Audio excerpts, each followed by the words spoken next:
as I said, under the gun against button, and we can start at 30 big blinds.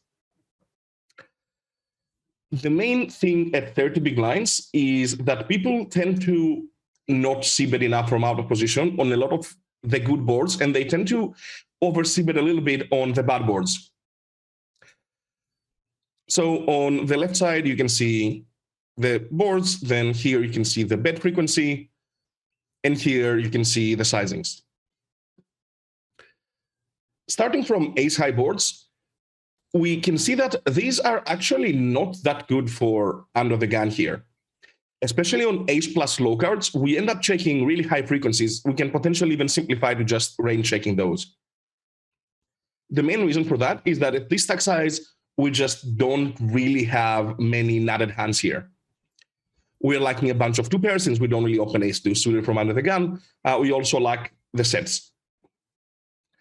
Then we can also already notice the trend that flush draw boards tend to be c-bet way less than rainbow boards. And yeah, you can see these boards here are c-bet a bit more than these boards here. But besides the very low ace plus very low cards, the other ace-high boards are going to be pretty good for under the gun, but still nowhere close to being range bets. Sizing-wise, we almost exclusively use the small sizing. There is very little big sizing going on these ace-high textures. I don't think there's anything worth bothering ourselves with that much. Now, once again, I want to highlight that rainbow boards are just so much better than flush draw boards. And you can see here a board like ace-queen-6 rainbow is being c-bet 77% of the time, whereas ace-queen-7 with the flush draw, which is pretty much the same texture, is being c-bet half the time. So quite a big difference. I think we should have a look at a couple of boards here. And the main one I want to check out is Ace-eight-deuce rainbow. So let me open that.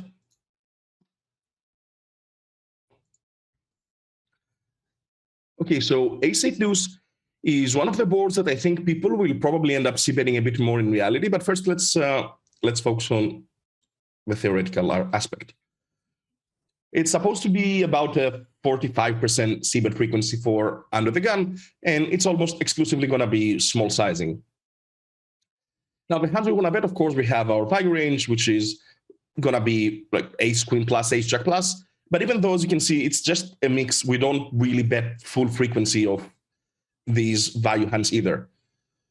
Then perhaps one noteworthy thing is that our more vulnerable pairs also benefit a lot from betting here and getting protection / denying equity.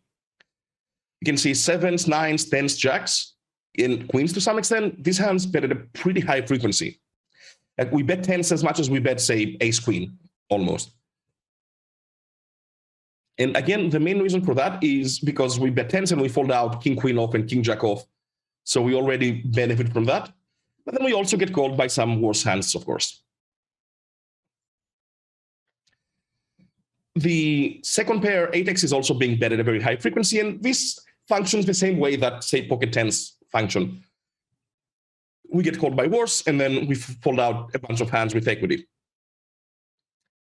As for our air department, our bluffs, we just choose a lot of backdoor straight draw type of hands, which fold out better ones.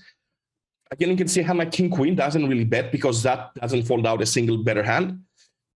Whereas a hand like queen-jack is betting almost exclusively because it folds out king-jack and king-queen. But then also queen-jack has really good blocking properties, blocking our opponent's ace-jack and ace-queen, which are the best ace-sexy flats. Having the backdoor flush draw doesn't appear to be very relevant here. We can see like this jack-10, queen-10, queen-jack type of hands just bet almost the same amount, whether they have the backdoor flush draw or not. And again, this has to do with the fact that they immediately fold out better. A hand like king-jack, for example, kind of wants to have the backdoor flush draw to have more equity because it doesn't fold out that many better hands. But yeah, this is just sort of a detail. Now, since we're on this board, we can also have a look at in-position strategy. And in-position is betting about 40% of the time against small sizing only. And yeah, just doing a mix of pretty much every known showdown hand. such as like obvious Queen 10, King 10, King 9, betting really high frequencies, and also mixing in a lot of checks with the value. This is, I guess, a very common thing for in position. We're going to focus more on this strategy later, but it's basically a very high mix of betting everything. Now, one of the things that I want to look at here is what happens if we expand out of positions betting range, or not necessarily expand, but adjust it slightly.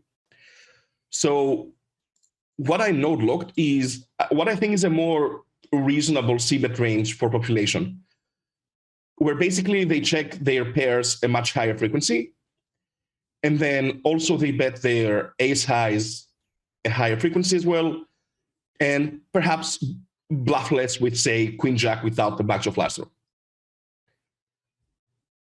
You guys agree that this is more realistic for how people play, right? I don't see people just betting, Queen 10 of hearts here that much.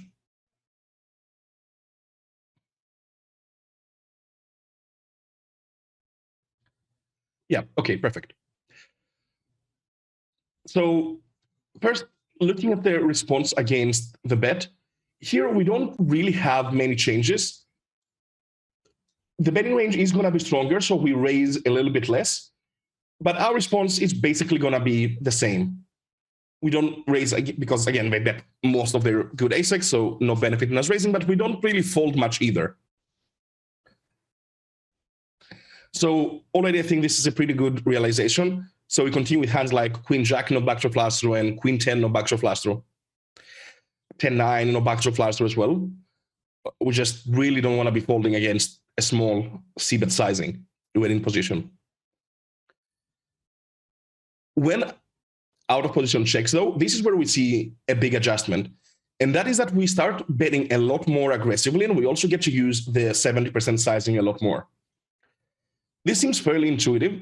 Since we locked out of position to be betting more of his ace-eights and less of his complete give-ups, like the Queen 10 of hearts, then it makes sense that our betting frequency in position goes up significantly. And then it also makes sense that we start using some bigger sizings, because now our ace-queen is basically the nuts because our opponent doesn't check any ace-king. And yeah, we can see that now we're even at an equity advantage when out of position checks. So yeah, this is a pretty good takeaway. In terms of the hands that we use a bigger sizing with, well, it's going to be the usual ace-queen, ace-jack, so our best value range. And then we're going to have some of the more natural bluffs, like the low pocket pairs that we use very often, and some of these hands that block the best ace-eights that out of position checks. These low pocket pairs, I think, are more intuitive nowadays for most people. We know that they have really good qualities for betting, especially going for a bigger sizing, because we immediately start targeting better pairs. And of course, we get protection from a lot of hands. So betting pocket fours and folding like 5, 6, 7s and folding 10-9 suited is just a really big win. Okay, cool. So that's it about Ace-eight-deuce.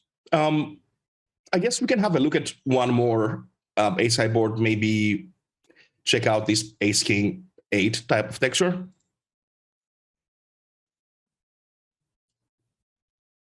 Ace-king 8. So again, small sizing only, very little big sizing. I think we can skip that. So betting about half the time, which hands do we want to check the most? These are going to be the very natural middling pairs. Here, there's a lot lower need for protection with, say, jacks and 10s. We are 30 blinds effective. Both for under the gun and button ranges are the 30 big blind ones. Okay, so yeah, the need for protection on this very locked board is, of course, way lower. So we can see queens, jacks, 10s, 9s, these hands no longer interested in betting. Also, our king X want to be checking a lot here. And of course, our worst ace-X. Now, a few interesting things that we have is hands like 10-9, jack-9, queen-9, and so on without the backdoor flush draw. These hands really don't benefit at all from betting, because not only are they extremely low equity hands, but then also they just block folding range very well. Here, we also start noticing one concept that is very prevalent, especially at deeper stack sizes, but even at 30 big blinds. And that is that we take the third pair and we just start running bluffs with it. So a hand like 9-8 or 10-8, for example, you can see these hands are almost pure betting. And very often they go for 3 streets. The reason we choose these hands is first, we block a lot of our opponents' top range, so blocking the 2 pairs and the sets. That's good. Then we also have equity against their top pair hands. For example, 9-8 has a lot more equity against an ace than, say, Queen-7 or Queen-8, whatever. Queen-9, I guess, because 8 is the pair. Like Queen-9 has way less equity than 9-8, so it makes a lot more sense to bet the third pair. Then on top of that, we also do a sort of merge where, say, we bet big with 9-8 and our opponent is folding 10s, but he's calling with Queen-Jack.